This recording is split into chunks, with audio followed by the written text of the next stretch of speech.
and welcome to Students Wala. Once again, I welcome you all over here. Today we are going to start with our sessions for civics, that is, what is democracy and why democracy. Alright, so you should go ahead and watch the lectures of history too, which is already uploaded, science, maths, all that is being uploaded, and fun facts are also there. Since it's just 6 days we have started with our classes, I think it was more than enough to upload so many videos. So today we are going to start with what is democracy and why democracy. अब थोड़ा सा introduction ले लें. जब मैं कहूँ कि मैं बात कर रही हूँ डेमोक्रेसी की, तो सबसे पहले तुम्हारे दिमाग में क्या आता होगा? सबसे पहले तुम्हारे मन में आता होगा कि हम लोग गवर्नमेंट की बात करेंगे. तो ये जो दिमाग में आता है ना, इसको दिमाग से हटा दो, ठीक है. जब हम लोग डेमोक्रेसी की बात कर रहे हैं तो ऐसा ज़रूरी नहीं है कि एक गवर्नमेंट ही सिर्फ डेमोक्रेटिक हो सकता है. एक फैमिली डेमोक्रेटिक हो सकती है, एक पंचायत तो चलो गवर्नमेंट में आ गया. एक पंचायत डेमोक्रेटिक हो सकती है. और क्या डेमोक्रेटिक हो सकती है? एक फैमिली डेमोक्रेटिक, पंचायत, एक क्लास डेमोक्रेटिक हो सकता है. बहुत सारी चीज़ें हैं जो डेमोक्रेटिक हो सकती हैं. सो वी कैन नॉट से कि भाई सिर्फ गवर्नमेंट ही एक चीज़ है जो डेमोक्रेटिक होती है. ठीक है, चलो एक मिनट के लिए अगर मैं मान लूँ कि गवर्नमेंट ही सिर्फ डेमोक्रेटिक होती है, तो होता क्या है government? First tell me that what is a government. अगर मेरे को डिफाइन करना है कि बताओ मुझे गवर्नमेंट होता क्या है, मैं क्या कहूँगी गवर्नमेंट क्या होता है? तो जब मुझे डिफाइन करना हो गवर्नमेंट, तो आई विल से कि गवर्नमेंट इज नथिंग बट, क्या गवर्नमेंट एक सिंगल इंसान होता है? नहीं, government is a group of people. Government क्या होता है? एक ग्रुप ऑफ पीपल होता है. What do this group of people do? Officially govern country. क्या करते हैं? ऑफिशियली एक कंट्री को गवर्न करते हैं, तो उसको हम लोग कहते हैं कि वो एक गवर्नमेंट है. गवर्नमेंट जब भी बोले तो वो एक ग्रुप ऑफ पीपल होता है and they officially rule a government country. ठीक है, क्लियर है? अब देखो स्टेप बाय स्टेप थोड़ा सा समझिए. तो जब ये चैप्टर पढ़ेंगे, ठीक है, democracy, what is democracy, why democracy, जब इस चैप्टर को पढ़ेंगे तो we are going to break down the definition of democracy. Democracy के जो डेफिनेशन होगी उसको ब्रेक करेंगे डिफरेंट कंपार्टमेंट्स में, एंड देन उन कंपार्टमेंट को फर्दर ब्रेक करके उसको एक्सप्लेन करने की कोशिश करेंगे. That's what we are going to do in this chapter. तो ये तो पता ही होगा ये क्यों पढ़ना है मुझे, डेमोक्रेसी पढ़ना क्यों है भाई, मेरे किसी काम का है ये. तो अगर तुम न्यूज़ देखते होगे, यू मस्ट सी कि there are a lot of countries which claim कि मैं डेमोक्रेटिक हूँ. तो भाई क्राइटेरिया क्या होता है कि मैं डेमोक्रेटिक गवर्नमेंट को किस क्राइटेरिया पर जज करूँ? तो इस चैप्टर का मेन जो मोटिव है वो है तुम्हें एक क्राइटेरिया एक्सप्लेन करना. एक क्राइटेरिया एक्सप्लेन करना कि on the basis of what हम किसी गवर्नमेंट को किसी पर्टिकुलर पर्टिकुलर ग्रुप में क्लासीफाई करते हैं. बहुत सारी गवर्नमेंट्स होती हैं जो होती कुछ और है असलियत में, बट कहती हैं कि I am a democratic form of government. उसको as we move through the chapter उसके बारे में पढ़ेंगे. ठीक है, चलो ये समझ गए. And democracy is the most prevalent form of government in the world today and it is expanding to more countries. भाई क्या हो रहा है, डेमोक्रेसी जो है ना बहुत सारे देशों में फैल रही है, बहुत ज़्यादा फेमस, बहुत ज़्यादा स्टेबल फॉर्म ऑफ गवर्नमेंट है ये. बट ऐसा क्यों? ऐसा है क्या डेमोक्रेसी में कि उसको इतना स्टेबल माना जाता है, इतना प्रिवेलेंट माना जाता है? ठीक है, तो मेरे को ये जानना है कि भाई मैं क्यों कहूँ कि डेमोक्रेसी एकदम प्रेवलेंट है. ऐसा क्यों होता है? Why is it so? क्यों लोग कहते हैं कि नहीं डेमोक्रेसी एकदम इट्स समथिंग कि बहुत सेपरेटेड है, ठीक है, बहुत ज़्यादा सेपरेटेड फॉर्म ऑफ गवर्नमेंट, इसको एकदम अलग ही कैटेगरी में डाल देते हैं. ऐसा क्यों करते हैं? ये सारे जो क्वेश्चंस है that makes your curiosity to rise up, and that is what I want, that you should be practically conscious. You should be practically conscious, and also you should be physically and mentally both present whenever I am telling something to you. So ये जो video रहेगा इसमें मैं सिर्फ थोड़ा सा democracy पढ़ाऊंगे तो नहीं, पढ़ते तो रहेंगे पूरे साल. इसमें मैं तुमको बस थोड़ा सा ओवरव्यू दूंगी, ठीक है, थोड़ा सा ओवरव्यू, थोड़ा सा कह सकते हो प्रीव्यू दूंगी इस चैप्टर का. ठीक है, ये मैं नेक्स्ट पेज पर नहीं शिफ्ट करूंगी क्योंकि यहाँ तो तुम चैप्टर ही पढ़ना शुरू कर दोगे.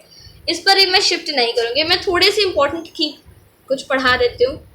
ठीक है, थोड़ा सा इसको वाइट स्क्रीन को बढ़ा देते हैं ना. Let's come to the white screen now. यही मेरा तरीका है, जूम कर दो बिल्कुल एकदम बोर्ड. चलो देखो, सी गवर्नमेंट का डेफिनेशन बता दिया. अब ये जानो कि अभी तक तुमने क्लास 6 से पढ़ा होगा कि मोनार्की होता है, डिक्टेटरशिप होता है. थोड़ा सा मैं ना तुमको रिकैप करवा रही हूँ. डिक्टेटरशिप होता है, डेमोक्रेसी होती है, एंड एक और जोड़ लो अभी, मिलिट्री सिस्टम.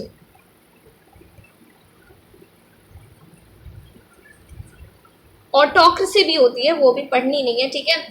तो मोनार्की होती है, डिक्टेटरशिप होती है, डेमोक्रेसी होती है, मिलिट्री सिस्टम होता है. देखो इसको थोड़ा सा एक एक करके समझते हैं. मोनार्की हो गई. मोनार्की कब तक चली थी वैसे? मोनार्की मिड 20th सेंचुरी तक चली थी. सेंचुरी पता है ना? फन फैक्ट जाके खोल लेना, एक बार देख लेना कि सेंचुरी मैंने पढ़ाया है कि मिड 20th किसको कहूँगे मैं, किसको कहूँगे मिड 20th? 1935 से 1965 के ईयर, इट्स यहीं तक चला था तुम्हारा. इसी के बीच मेरा मोनार्की चला था. मोनार्की होता है जहां पर जो पावर होता है, whatever the power is there, वो ईयर के पास जाती है. ईयर के पास मतलब कि उसके जो अपने परिवार के जो डिसेंडेंट होता है, जैसे राजा है तो राजा के बेटे को अगला सिंहासन मिलेगा, फिर राजा के बेटे को मिलेगा. इस तरह वो बेटे के बेटे का गेम चलता रहा, ठीक है. एग्जाम्पल अभी भी है मोनार्की कहाँ पर है? तो एग्जाम्पल है सऊदी अरेबिया. अभी भी मोनार्की है सऊदी अरेबिया में. कहाँ पर है? सऊदी अरेबिया में.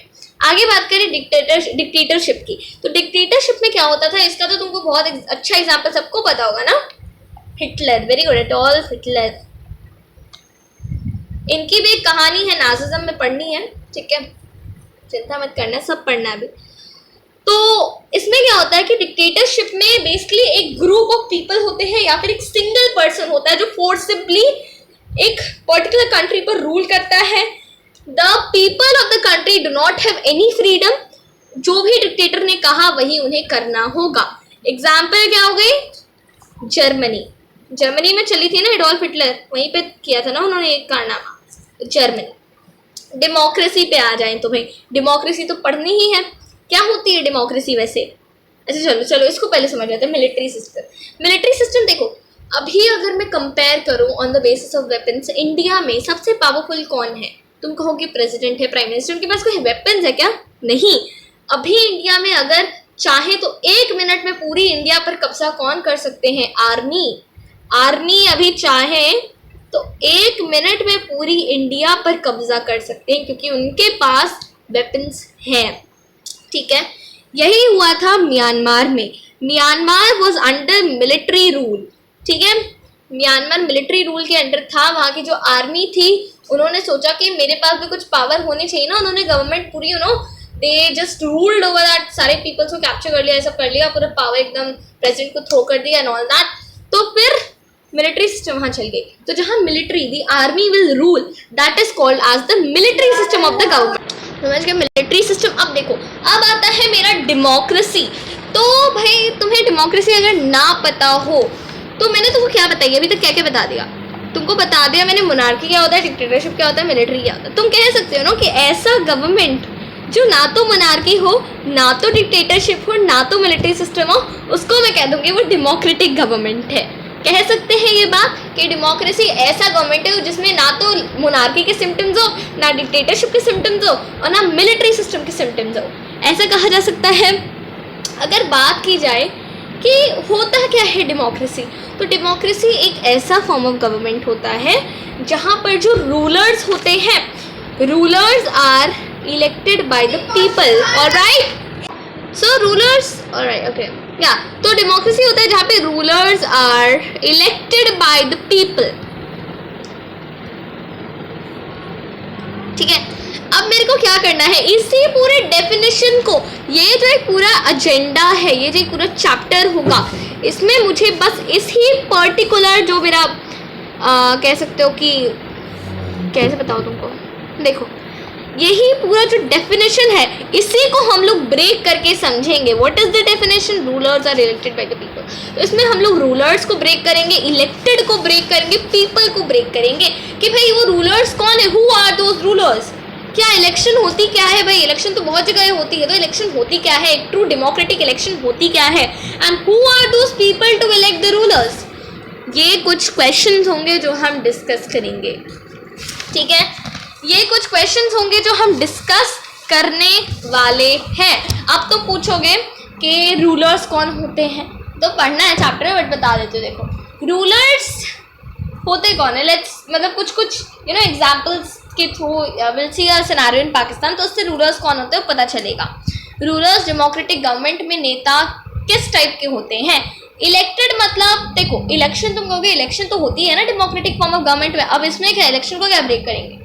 कहीं कहीं इलेक्शंस होती हैं, जैसे मेक्सिको का एग्जाम्पल देंगे, कहीं कहीं एग्जाम्पल्स होती मतलब इलेक्शंस होती हैं बट डेमोक्रेटिक नहीं होती हैं, अलग अलग मीन्स से कुछ जुगाड़ लगाकर ऑपोजिशन पार्टी के लिए क्या कर दिया जाता है, पोलिंग बूथ्स को चेंज कर दिया जाता है एट द सेम टाइम, या फिर वोट चुरा लिए जाते हैं खरीद कर। ऐसा किया जाता है, इलीगल काम करके इलेक्शन हो जाते हैं, तो ऐसे इलेक्शंस को डेमोक्रेटिक नहीं कह सकते हैं, राइट?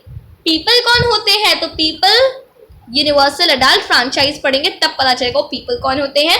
विल स्टडी बहुत सारे पार्ट्स में इंडिजिनस इंडियंस को वो राइट्स नहीं है कि वो वोट कर सके, ठीक है? तो उन पीपल के बारे में पढ़ना, यही है, इसी से हम लोग पूरा समझेंगे कि डेमोक्रेसी में करते क्या है, ठीक है? And then broader meanings of democracy पढ़नी होगी, ऑलराइट? कि मतलब democracy is not only limited to the government but it is also we can broaden our views into a family, into a panchayat, into a class can be democratic, तो वो सारी चीज़ें हम लोग पढ़ेंगे, ठीक है? तो मैंने सिर्फ आपकी क्यूरियोसिटी इस क्लास में आज पढ़ाई है, बढ़ाई है। I have just the curiosity has been risen up कि आप आगे चलकर you will ask a lot of questions to yourself and put it in the chat box so that I can just comment your doubts. Okay, so I comment your, reply to your doubts and all that. So that was all for today, everyone. Thank you very much for staying tuned till here. And have a happy learning journey to all of you. Thank you very much, everyone.